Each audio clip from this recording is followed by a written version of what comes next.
terkait lapor-melapor, ini juga menjadi pertanyaan kepada kami, khusus di Puspinkom. Ya, saya jelaskan sekarang di sini bahwa adanya proses pelelangan terkait dengan aset PT GBU setelah adanya putusan pengadilan Mahkamah Agung di 24 Agustus 2021, itu seluruhnya diserahkan kepada PPA.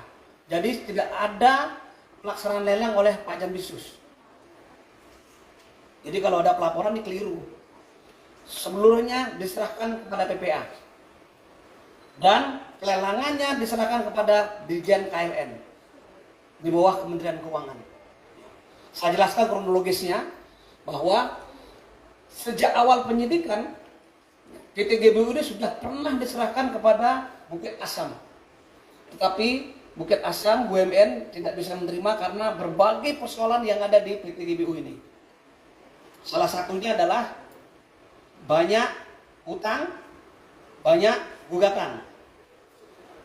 Dan yang kedua, setelah dilakukan satu proses penyidikan, tiba-tiba ada gugatan keperdataan dari PT Sendawar Jaya. Gugatan keperdataan dikalahkan kita. Artinya uang yang sudah diserahkan hasil lelang itu mau diserahkan kepada PT Sendawar Jaya. Sehingga kita prosesnya berlangsung di pengadilan tinggi karena ada upaya hukum. Ya, ternyata mereka dikalahkan. Kita langsung melakukan satu proses penelitian terhadap berkas perkara yang diajukan dalam proses keperdataan. Dan kita ketahui banyak menggunakan dokumen-dokumen palsu. Sehingga kita tetapkan yang bersangkutan sebagai tersangka. Ya, atas nama Thomas yang saat ini sudah prosesnya sudah di persidangan. Ya. Kemudian saya jelaskan juga proses lelangnya. Bahwa proses pelelangan PT GBU ini dilakukan penilaian oleh 3 appraisal.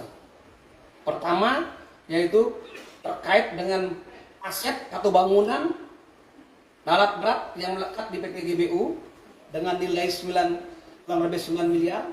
Kemudian ada juga perhitungan oleh appraisal yang kedua terkait dengan PT GBU dengan nilai 3,4 triliun. Dari hasil 2 tadi dilakukan satu proses pelelangan pertama, tetapi satu pun tidak ada yang menawar.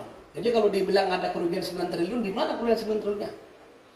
3,4 triliun yang kita tawarkan tidak ada yang menawar ditambah dengan 9 miliar. Yang laku cuma yang 9 miliar.